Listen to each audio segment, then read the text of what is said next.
மேடையில் அமர்ந்திருக்கும் அனைவருக்கும் வணக்கம். பத்திரிகை நண்பர்கள், ஊடக நண்பர்கள், இணையதள நண்பர்கள், தொகுப்பாளர் கவிதா மேடம், பிஆர்ஓ சக்தி சரவணன் சார், அனைவருக்கும் வணக்கம். மேடையில் பேசி கைத்தட்டல் வாங்குற அளவுக்கு நான் பெரிய பேச்சாளர் இல்லை, அதனால் தயவு செஞ்சு நீங்களே ஒரு தடவை கை தட்டிடுங்க. இந்த கைத்தட்டல்கள் அனைத்தும் இந்த விளையாட்டுக்காரன் அந்த படத்தோட டீமுக்கு தான் போய் சேரும். அதுக்கு காரணம் என்னன்னு பார்த்தீங்கன்னா, ஆக்சுவலாக இந்த விளையாட்டுக்காரன் அந்த டைட்டில் வந்து என் கூட ஒத்துப்போகும். ஏன்னா இப்போ வரைக்கும் நான் எந்த ஒரு குறிக்கோளும் இல்லாமல் நான் பாட்டுக்க வெளுத்ததெல்லாம் பால் அப்படின்னு அப்படியே வர பாதையில் நான் பாட்டுக்க போயிட்டே இருக்கேன். எங்கள் அம்மா எங்கள் ஆயாலாம் அடிக்கடி சொல்லுவாங்க, விளையாட்டுக்காரனாக இருக்கானாப்பா, இன்னமும் புத்தி இல்லாமல் அப்படியே ஏதோ அப்படி இருக்கிறானே அப்படின்னு சொல்லுவாங்க. அதனால் இந்த டைட்டில் பார்க்கும்போது அப்படியே எனக்கே ஒரு இது தோணுச்சு, இன்னமும் புத்தி இல்லாமல் தான் இருக்கிறான். இப்போ கூட பாருங்கள், இந்த படத்தில் இவ்வளோ பேர் நடிச்சிருக்காங்க, ஆனால் இந்த படத்துக்கு என்னை கூப்பிட்ருக்காங்க. அந்த இடத்துல இந்த படத்தில் சம்மந்தப்பட்டதோ இல்லை படத்தோட பேரையோ வெளியில் பிரபலப்படுத்தணும் அப்படின்றதுக்காக நான் ஒரு பேட் எடுத்துகிட்டு வந்தேன், பால் எடுத்துகிட்டு வந்தேன். அந்த கீர்த்தி கூட வெளியில் கிரிக்கெட் விளையாடுற மாதிரிலாம் பண்ணேன். இது வந்து பார்க்குறவங்களுக்கு ஒரு ஒரு விளையாட்டுத்தனமாக தான் தெரியும், என்னப்பா இவன் அப்படின்னு. என்னோடய குடும்பத்துலேயும் யோசிச்சு பாருங்கள், இதெல்லாம் எப்படி அக்செப்ட் பண்ணிப்பாங்கன்னு. என்ன பண்ணுறது, இதுதான் நான் சொன்னேன், இன்னும் நான் விளையாட்டுக்காரனாக தான் இருக்கேன் அப்படின்னு. அதுவும் இல்லாமல் இந்த படம் கவிதா மேடம் சொன்னாங்க, இந்த மாதிரி பாட்டு பாடி ஆரம்பிங்க அப்படின்னு.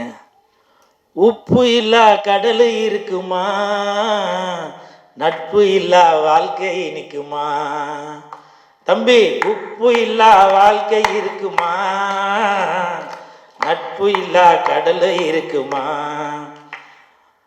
ஸோ அப்படி இந்த படத்தில் வந்த பாட்டு நட்புக்காக ஒரு இந்த கதையில் இம்பார்ட்டன்ட் கொடுத்துருப்பாங்கன்னு நினைக்கிறேன். ஸோ தாஸ் அவர்களுக்கு, இயக்குனர் தாஸ் அவர்களுக்கு என் மனமார்ந்த வாழ்த்துக்கள். லெஃப்டில் வாங்க, ரைட்டில் வாங்க, லெஃப்டில் வாங்க. ரொம்ப நன்றி. தாஸ் அவர்களை வந்து கிட்டத்தட்ட எனக்கு ஒரு 15-20 வருஷமாக தெரியும். நான் அப்போது நடிக்கிறதுக்கு சான்ஸ் தேடி ஆஃபீஸ்லாம் போகிறப்போ நிக்காட்ஸில் ஆஃபீஸ் பாயாக இருந்தார், ஏவிஎம்மில் இருந்தார், சிஜே சினிமா விஜயகாந்த் சாரோடது இந்த நிறைஞ்ச மனசு இதெல்லாம் பண்ணாங்க இல்லையா, அந்த இதெல்லாம் இருந்தேன் நான். ஸோ அப்போ வந்து இப்போ சினிமா அதே பற்றி பேசிகிட்டு இருப்பார். அப்புறம் ஆஃபீஸ் பாய்க்கு முன்னாடி வந்து இந்த தபேலா வாசிக்கிறவங்க, மியூசிக் இன்ஸ்ட்ருமெண்ட்டு உள்ள அவங்க தானே, அவங்க அசிஸ்டண்டாலாம் போவார். ஸோ அப்படி சினிமா மீது ரொம்ப ஆர்வம் கொண்டவர் அவர். இன்றைக்கி ஒரு கடின உழைப்பு மூலம் இன்றைக்கி இந்த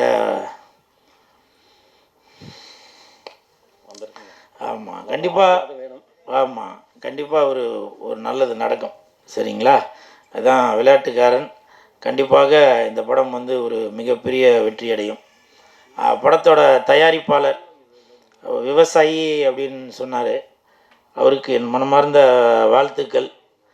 இன்னொரு வாழ்த்துக்கள் எதுக்குனாக்கா, என் பக்கத்தில் உட்காந்து நான் ஒரு ஃபோனே ஆஃப் பண்ணாமல் ஃபோன் அடிச்சுக்கிட்டே இருக்குது, பேசுகிறத கேட்க முடியல. நான் எடுத்து அதை ஏரோப்ளேன் மோடில் போட்டேன் சார், சைலண்ட்டில் போட சொன்னீங்க, ஏரோப்ளேனில் போட்டேன். அப்புறமா அதை எடுத்து விட்டுருங்க. அப்படி ஒரு கள்ளங்கபடம் இல்லாத ஒரு வெள்ளாந்தியாக வெள்ளை சட்டை போட்டதுக்கு ஒரு அறிகுறி, அவர் மனசும் வெள்ளை அப்படின்ற மாதிரி பேர் மனோவலன் சார் தானுங்களே. வாழ்த்துக்கள். இந்த படம் மிகப்பெரிய வெற்றி அடையும்.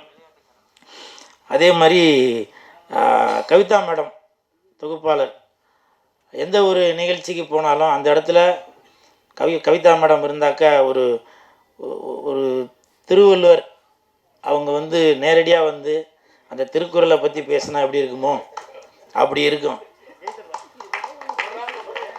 இன்னைக்கு நிகழ்ச்சி புதன்கிழமை, இன்னைக்கு நிகழ்ச்சி ஆரம்பிக்கும்போது கூட பொதுவாகவே நம்ம வீடு கூட பார்த்திங்கனாக்கா காலையில் நம்ம எழுந்திருக்கும்போது ஒரு சுப்ரபாரதம் பாடிச்சுனாக்கா அன்னைக்கு நாளில் நல்லாயிருக்கும். பார்த்துருப்பீங்க இல்லையா, கௌசல்யா சுப்ரராம பூர்வா சஞ்சா சபத்தசே அப்படின்னு. அந்த கௌசல்யா சுப்ரபா அப்படின்னு இருக்குல்ல, இனிமேல் இந்த கவிதா மேடம் அந்த நிகழ்ச்சியில் இருந்தால் கண்டிப்பாக அந்த நாள் நல்ல நாளாக அமையும். நான் வந்து இது சும்மா ஒரு மேடைக்காக பேசணும் அப்படின்னு சொல்லவில்லை. உண்மையிலேயே அவங்க அந்த பேசுகிற தோனி இப்போ உள்ள தொகுப்பாளர்லாம் பார்த்தீங்கன்னாக்கா அவங்க பாதி இங்கிலீஷ். நன்றி, வணக்கம், தேங்க்யூ. வந்து சிறப்பித்ததுக்கு நன்றி. அடுத்த நிகழ்ச்சிக்கு போகலாம். போதும், இது எனக்கான நிகழ்ச்சி இல்லை. புதிய டீமு, புதிய இயக்குநர்கள், அவங்கள பற்றி 4 வார்த்தை பேசுங்க. நன்றி. இப்போ கூட தயவு செஞ்சு கவிதா மேடம் கொஞ்சம் கை தட்டுறீங்களா? என்னை பற்றி புகழ வேண்டாம், இது வந்து எனக்கான மேடை இல்லை. ஏன்னா நிறையா பேர் நான் இங்கே உட்காந்துக்கு போய் என்கிட்ட வந்து சொல்லிட்டு போவாங்க, என்னை பற்றி பேசுங்க, என்னை பற்றி பேசுங்கன்னு. இவங்க பாருங்கள், என்னை பற்றி எதுவும் பேச வேண்டாம், நீங்கள் மற்றவர்களை பற்றி பேசுங்க. ஏன்னால் அந்த கவிதா மேடமுக்கு தெரிஞ்சிருக்கு ஒரு ப்ரொடியூசரோட வழி என்ன அப்படின்ற. இன்றைக்கி 3-4 லட்சம் செலவு பண்ணி ஒரு ஆடியோ ரிலீஸ் பண்ணும்போது படத்தை பற்றி மட்டும் பேசி அவங்களுக்கு பெருமை சேர்ப்போம் அப்படின்னு நினைக்கிறாங்க. அந்த கவிதா மேடமுக்கு என் மனமார்ந்த நன்றிகளை தெரிவித்துக் கொள்கிறேன். அப்புறம் சுப்பிரமணிய சிவா சார் அவங்க வாழ்த்த வந்ததில் நான் ரொம்ப சந்தோஷப்படுறேன். என்னன்னாக்கா இப்போ எல்லாரும் என் பேர் கூல் சுரேஷ் தெரியும், இந்த கூல் அப்படின்றது தெரியும். கமெண்ட்டில் வேறு மாதிரிலாம் கூட பூவெலாம் போட்டு இது பண்ணுறீங்க. ஆனால் இந்த கூலுன்றது ரிஜிஸ்டர் ஆகிறதுக்கு காரணம் சுப்பிரமணிய சிவா சார் தான். திருடா திருடி, ப்ளீஸ் தட்டிடுங்க. அந்த சுப்பிரமணிய சிவா சார் இல்லை என்றால் இன்னைக்கு உங்களை சந்தோஷப்படுத்தக்கூடிய இந்த கூல் அப்படின்ற ஒரு வார்த்தையே உங்களுக்கு கிடைச்சிருக்காது. ஏன்னா அன்னைக்கு திருடா திருடி படம் அப்போது கருணாசனை வந்து இந்த டாலரை பிடிச்சி சொல்லுவார், டேய் இது என்னடா அது, கூலு போடாயம் அப்படின்னுவார். உடனே தனுஷ் சார் வந்து அதை நிறுத்தி அது ஒரு காமெடியாக பண்ணோம். அந்த படம் மிகப்பெரிய ஹிட்டு. 186 நாள் அவார்டு வாங்கினேன் அந்த படத்துக்கு. காமராஜர் அரங்கத்தில் அந்த நிகழ்ச்சி நடந்தது. 186 நாள் அந்த படத்துக்கான அவார்டு வாங்கினேன் நான். அது வந்து என்னால் மறக்கவே முடியாது. அது மட்டும் இல்லை, சுப்பிரமணிய சிவா சார் இன்றைக்கி வந்து ஷூட்டிங் ஸ்பாட்டில் பார்த்தீங்கன்னாக்கா அஜித் சார் படத்துக்கு கூட்டம் ஜாஸ்தியாக இருக்கும். பப்ளிக் விஜய் சார் படத்துக்கு ஷூட்டிங் நடக்குதுனாக்கா உடனே ஊர்லேருந்துலாம் கிளம்பி வந்துடுவாங்க, இப்படிலாம் இருக்கும். அதே மாதிரி ரஜினி சார் படம், கமல் சார். ஆனால் திருடா திருடி படத்திற்கு திருச்சியில் ஷூட்டிங் நடக்கிறப்போ ஷூட்டிங்கே நடத்த முடியல. 1/2 நாளோட பேக்கப் பண்ணியாச்சுங்க. அன்றைக்கி அந்த 1/2 நாளுக்கு அப்புறம் ஷூட்டிங்கே பண்ண முடியல. அவ்வளோ க்ரௌடு. சாப்பாடு வந்த சாப்பாடுலாம் ரூமுக்கு அமிச்சாச்சு, ரூமில் போய் சாப்பிடுங்க, இன்றைக்கி ஷூட்டிங் பண்ண முடியாது. அது மட்டும் இல்லை, நாளைக்கு எங்கே லொக்கேஷன்றது நாங்கள் காலையில் தான் சொல்லுவோம். இப்போவே யார்ட்னா சொன்னாக்க அது இந்த ஊர் மக்களுக்கு சொல்லிடுங்க. அங்கே கூட்டம் வந்து லாரியாக திரண்டு வந்துட்டாங்க. உண்மை தானே சார்? லாரியாக திரண்டு வந்தாங்க அன்னைக்கு. இதை நான் எதுக்காக சொல்கிறேன் அப்படின்னாக்கா, இன்னைக்கு தனுஷ் சார் தமிழகத்தில் மட்டுமல்ல ஹாலிவுட் பாலிவுட்ல வரைக்கும் கொடி கட்டி பறக்கிறாரு. ஆனால் அன்னைக்கு கொடி கட்டி பறப்பார் என்பது இந்த சுப்பிரமணிய சிவா சாருக்கு அன்னைக்கே தெரிஞ்சிருக்கு.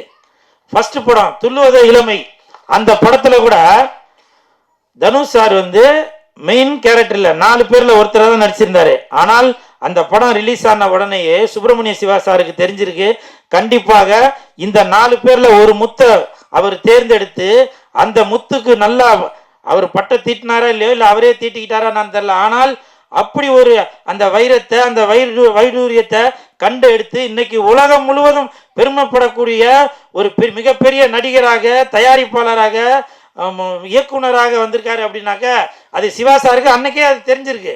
இப்போ கூட நான் வந்து இதை வந்து அவரை பெருமைப்படுத்தணும் அப்படின்றதுக்காக சொல்லவில்லை. ஆனால் அன்னைக்கு அந்த துள்ளுவதமை ரிலீஸ் ஆனதுக்கு அப்புறம் தான் இந்த திருடா திருடின்ற படத்தை இயக்குனர் அவர்கள் தனுஷ் சாரை சூஸ் பண்ணார். அதன் பிறகு 6 மாதம் கழித்து தான் காதல் கொண்டேன் ரிலீஸ் ஆச்சு. காதல் கொண்டேன் மிகப்பெரிய ஹிட்டு. அந்த 186 நாள் இப்போ உள்ள படங்கள்லாம் பார்த்தீங்கன்னாக்க வெள்ளிக்கிழமைக்கு காலையில் ரிலீஸ் ஆகும், ஈவினிங்கே வந்து ஒரு சக்ஸஸ் மீட்லாம் வைப்பாங்க. ஆனால் அப்போது 186 நாள் ஓடின அந்த படம். அவர் மிகப்பெரிய ஒரு இயக்குனரான அவர் சுப்பிரமணிய சிவா சார் அவர்கள், அவர் கூட நான் இந்த மேடையில் உட்காந்துருக்கேன் அப்படின்னாக்க அதுக்கு வந்து மிகப்பெரிய நன்றியை தெரிவித்துக் கொள்கிறேன் இந்த விளையாட்டுக்காரன் டீமுக்கு. இந்த சுப்பிரமணிய சிவா சார் இவ்வளோ நாள் நான் ஒரு 20-25 வருஷமாக அவரோட பழகியிருந்தாலும் முதலாக இந்த மேடையில் தான் நான் அவர் கூட பக்கத்தில் உட்காந்துருக்க கூட அந்த வாய்ப்பு கிடைச்சிருக்கு. நான் அவர் கூட அவரோட படங்கள் நடிச்சிருந்தாலும் இது வரைக்கும் அவரோட மேடையில் அவர் பக்கத்தில் நான் உட்கார்ந்ததே இல்லை. அதனால் இந்த விஷயத்தை நான் சொல்லணும் அப்படின்னு நினச்சேன்.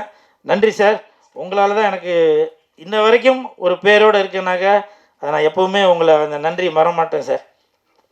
அதாவது ஒரு விக்ரமாதித்தன் கதை இருக்குது. அதில் 4 நண்பர்கள் இருப்பான். அந்த 4 நண்பர்களில் ஒருத்தன் வந்து எந்த எலும்பு கிடைச்சாலும் அதை வந்து உருவமாக்கிடுவான். இன்னொருத்தவன் அந்த அந்த உருவமான அந்த உருவத்துக்கு நரம்பெல்லாம் செஞ்சு நிற்க வச்சுடுவான். இன்னொரு நண்பன் என்ன பண்ணுவான், அதுக்கு வந்து தோல் பதிச்சிடுவான், தோலை உண்டாக்கிடுவான். இன்னொரு நண்பன் என்ன பண்ணுவான்னா அதுக்கு உயிர் கொடுத்துருவான். ஒரு நாள் இப்படியே பண்ணிகிட்டு இருக்கும்போது ஒரு நாள் புலிக்கு உயிர் கொடுத்துருவானுவன். ஒரு எலும்பை சேர்ப்பான், அது புலி உருவமாக இருக்கும். அதுக்கு நரம்பு பண்ணுவான், அவன் புலியாயிடும். புலியாகி 4 பேரையும் அது சாப்பிட்ரும் அந்த நண்பர்களை. அப்படி கூல் சுரேஷ் எந்த இடத்துக்கு போனாலும் எல்லாத்தையும் தூக்கி சாப்பிட்றாப்புல. அப்படி ஒரு புலி தான் நம்ம கூல் சுரேஷ். இதை நினைவுபடுத்தி என்னை வந்து சொன்னதுக்கு ரொம்ப நன்றி. ஏன்னா நன்றியை வந்து இந்த உங்கள்கிட்ட இருக்கின்ற சிறந்த பண்புக்கள்லாம் தாயாக விளம்போது நன்றி உணர்வு தான். நன்றி உணர்வு யாருக்கு இருக்குதோ அவன் மாபெரும் மனிதனாக இருப்பான், சிறந்த மனிதனாக இருப்பான். அதுதான் நம்மகிட்ட இருக்கிற நற்பண்புகளுக்கெல்லாம் தாயாக விளம்போது நன்றி. அந்த உணர்வு இருக்கிற வரைக்கும் நம்ம சுரேஷ் வந்து வெற்றி மேல் வெற்றியும் சாதனை மேல் சாதனையும் கிடைக்கும். நன்றி தம்பி. இன்னும் ஒரு 2 நிமிஷம் மட்டும் பேசிடுறேன்பா. அப்புறம் அன்பு செல்வன் சார், அவங்க வாழ்த்த வந்ததில் ரொம்ப சந்தோஷப்படுறேன். ஏன்னா அவரோட குரூப்பில் அடிக்கடி சொல்லிக்கிட்டே இருப்பார், கூல் சுரேஷை பயன்படுத்துங்க அப்படின்னு சொல்லிக்கிட்டே இருப்பார். இப்போ கூட ஆடியோ ரிலீஸில் வந்து ட்ரெய்லர் பார்க்குறப்போ அப்போ கூட தயாரிப்பாளர்கிட்ட சொன்னார், பாருங்கள் இதில் ஒருத்தராக கூல் சுரேஷை பயன்படுத்தி இருந்தால் கூட இன்றைக்கி ப்ரொமோஷனையும் தாண்டி அவன் தோல் மேலே வச்சுட்டு தூக்கிட்டு ஓடிட்டுருப்பான் அப்படின்னு ப்ரொடியூசர்கிட்ட சொன்னது என் காதில் கேட்டுச்சு. ஸோ அப்படி என் தாய் தந்தைக்கு பிறகு நான் நல்லா இருக்கணும் அப்படின்னு நினைக்கிற அந்த வெள்ள மனம் கொண்ட அன்பு சாருக்கு என் மனமார்ந்த நன்றிகளையும் பாராட்டுகளையும் தெரிவித்துக் கொள்கிறேன். அப்புறம் உங்கள் சார்பாக ஒரு சின்ன ரிக்வெஸ்ட்டு என்னன்னாக்கா, ஒரு 3 மாதத்துக்கு முன்னாடி பத்திரிகையாளர் ஒளிப்பதிவாளர் சங்கம் நடத்திய ஒரு நிகழ்ச்சிக்கு ஒரு 3 மாதத்துக்கு முன்னாடி போயிருந்தேன். அப்போ வந்து அங்கே நடத்தினவங்கள்ட்ட கேட்டேன், யார் யார் நடிகர்கள் யார் யார் வரா அப்படின்னு. அப்போ 2-3 பேர் சொன்னாங்க, அவங்க வராங்க இவங்க வராங்க. போய் பார்த்தா ஒரு சிலர் அவங்க மட்டும்தான் வந்தாங்க. அப்போ வந்து எனக்கு வந்து ஒரு மனசுக்குள்ளே ஒரு கஷ்டம். ஏன்னா நீங்கள் என்ன தான் கோடி கோடியாக போட்டு படம் எடுத்தாலும் இந்த இடத்துக்கு வந்து இவங்க முன்னாடி காட்டி அவங்க வச்சுருக்க கேமராவில் அதை ஷூட் பண்ணி அதை வெளியிலலாம் எல்லா இடத்தையும் காட்டுறாங்க. அப்போ அதுக்கு மட்டும்தான் இவங்களை நீங்கள் பயன்படுத்துவீங்களா? அவர்களுடைய நல்லது கெட்டது குடும்ப நிகழ்ச்சி வெளி நிகழ்ச்சி எல்லாத்துலேயும் கலந்துக்க கூடாதா என்பது என்னோட ஒரு ஆதங்கம். அது காரணம் இன்றைக்கி நான் இவ்வளோ தூரம் வந்திருக்கேன்னா கூட அதுக்கு நீங்கள் தான் காரணம். ஸோ அந்த ஒரு எண்ணத்தில் தான் நான் சொல்கிறேன், தயவு செஞ்சு நடிகர் நடிகைகள் நம்மளுடைய குடும்ப உறுப்பினர்களாக இருக்கும் பத்திரிகையாளர் சங்கம் ஒளிப்பதிவாளர் சங்கம் இவங்களுடைய நிகழ்ச்சிலாம் நீங்கள் தயவு செஞ்சு கலந்துக்கணும். அந்த நேரம் மட்டும் நம்மளோட படத்துக்கு மட்டும் ப்ரமோஷனுக்கு மட்டும் பயன்படுத்தினா போதும் அப்படின்னு நினைக்கிறீங்க. அது வந்து எனக்கு ஒரு மிகப்பெரிய மன வருத்தம். இது என் மனசுலேருந்து சொல்கிறேன். இது சொல்கிறது கூட எனக்கு இது இருக்கான்னு தெரியல. இருந்தாலும் நான் கண்கூடாக பார்க்குறதுனால உங்கள் ஒருவனாக எனக்கு சொல்லணும் அப்படின்னு தோணுச்சு, அதுக்காக தான் சொல்கிறேன். அப்புறம் இப்போ சமீபத்தில் பார்த்தீங்கன்னாக்கா கேப்டன் அந்நியார் அவர்களை பற்றி சில தவறான செய்திகள்லாம் போட்டுட்டு வரீங்க. 1.5 கோடியில் கார் வாங்கிட்டாங்க, திமுக கூட இணைஞ்சதால் 300 கோடி பணம் கொடுத்துருக்காங்க, அதில் வந்து ஒரு பெரிய ஆடம்பர கார் வாங்கிட்டாங்க அப்படின்னு சொல்லி ஒரு பொய்யான தகவலை சொல்லிட்டு வரீங்க. ஏன் கேப்டன் குடும்பத்திற்கு ஒரு 1.5 கோடியில் கார் வாங்கிறதுக்கு கூட அவங்களால முடியாதா? அது மட்டும் இல்லை, அந்த கார் வாங்கியே கிட்டத்தட்ட 1 வருஷம் 2 வருஷம் கிட்ட ஆகுது. நான் அந்த காரை நான் ஏற்கனவே பார்த்துருக்கேன். அப்படி இருக்கும்போது உங்களுக்கு பிடிக்கலனாக்கா விட்டுட்டு போயிருங்க. அதை விட்டுட்டு எதுக்கு ஒரு தவறான செய்தியை கேப்டன் குடும்பத்தின் மீதும் தேமுதிக மீதும் எதுக்கு ஒரு தவறான செய்தியை பரப்பிட்டு வரீங்க? அப்படி நீங்கள் கேப்டன் மேலே உங்களுக்கு அவ்வளோ அக்கறை இருந்துச்சுன்னா, தேமுதிக மேலே உங்களுக்கு அவ்வளோ அக்கறை இருந்துச்சுன்னா, போன எலெக்ஷன்லாம் நிற்கிறப்போ கேப்டனை ஜெயிக்க வச்சிருக்க வேண்டியதானுங்க. இப்போ நீங்கள் சொல்கிறதெல்லாம் பார்த்தா ஏதோ வைத்தறிச்சலில் சொல்கிற மாதிரி இருக்குது. அப்படி நீங்கள் கேப்டன் மீதும் தேமுதிக மீதும் அவ்வளவு உங்களுக்கு அக்கறை இருந்துச்சுனாக்க நீங்கள் அப்போவே ஜெயிக்க வச்சிருக்கலாம். ஏன் அவருடைய மகன் பிரபாகரன் அவர்கள் நிற்கும்போது கூட அவரை ஜெயிக்க வச்சிருக்கலாமே? கட்சியில் உள்ளவங்களை ஜெயிக்க வைக்காட்டியும் அட்லீஸ்ட் அவருடைய மகனையாச்சும் ஜெயிக்க வச்சிருக்கலாமே? எதுக்கு இப்படி ஒரு தவறான விமர்சனங்களை எல்லாரும் வைத்துட்டு வரீங்க? தயவு செய்து இந்த உலகம் வந்து வாழ்ந்தாலும் ஏசும் தாழ்ந்தாலும் ஏசும். அதனால் நீங்கள் கேப்டன் அவர்களுக்கு தேமுதிக அவர்களுக்கு அந்நியார் அவர்களுக்கு பிரபாகரன் அவர்களுக்கு நீங்கள் ஓட்டு போடாட்டியும் கூட பரவாயில்ல, ஆனால் தயவு செய்து ஒரு தவறான விமர்சனத்தை வைக்காதீங்க. 300 கோடி வாங்கிட்டாங்கன்னு நீங்கள் சொல்கிறீங்களே, நீங்கள் தான் பக்கத்துலேருந்து போய் எண்ணிக்கிட்டு இருந்தீங்களா? அந்த மிஷினில் போட்டு 300 கோடி எண்ணி பார்த்தீங்களா எவ்வளோ கொடுத்தாங்க அப்படின்னு? தயவு செய்து கேப்டன் அவர்களுடைய குடும்பத்தை பற்றி யாருன்னா பேசினீங்கனாக்க உங்கள் நாக்கு அழுகி போயிடும். அவருடைய சாப்பாட்டை சாப்பிட்டுட்டு நீங்கள் அவரை பற்றி கேப்டன் குடும்பத்தை பற்றி தவறாக பேசியிருந்தா உங்கள் குடலும் அழுகி போயிடும்.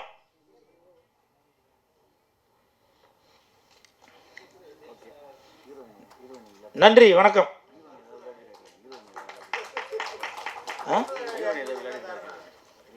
இது என்ன ஹீரோயினா? ஹீரோயின் சொல்லி தான் அவன் என்கிட்ட இன்ட்ரடியூஸ் பண்ணாங்க. இங்கே வந்தாக்கா அந்த அம்மா ஏதோ தங்கச்சி கேரக்டர் அப்படியா? ஏன் அப்படி நான் எப்பவுமே உண்மையை மட்டும்தான் பேசுகிறாளே. ஏம்மா வாமா. இந்த சகோதரியின் பெயர் கீர்த்தி. என்ன என்ன விளையாடிருக்காங்க? இந்த படத்தில் விளையாட்டுக்காரன். இந்த படத்தில் கீர்த்தி சுரேஷா? ஓ, கீர்த்தி சுரேஷா?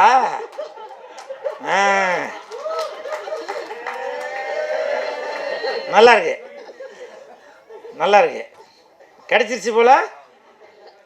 அப்போ இந்த பக்கம் யார் போட்டா போடுவீங்க? யாரு? ஐயா நான் போகிறேன்ப்பா நான், புரியுதுங்களா? அப்போ அதனால் இந்த சகோதரி கீர்த்தி அவர்கள் நல்லா நடிச்சிருப்பாங்கன்னு நான் நம்புகிறேன். அந்த ட்ரெய்லர் பார்க்கும்போது தெரிஞ்சுது. உங்களுக்கு என் மனமார்ந்த வாழ்த்துக்கள். ஏன் அந்த தாவணி போட்ட புண்ணியம் வரல? தாவணி போட்ட புண்ணியம் வரல? சரி, ஓகே. எனிவே இந்த ஹோல் டீமுக்கும் என் மனமார்ந்த வாழ்த்துக்கள். இந்த படம் மிகப்பெரிய வெற்றி அடையணும் அப்படின்னு உங்கள்கிட்ட நான் தாழ்மையோடு கேட்டுக்கிறேன். நன்றி, வணக்கம்.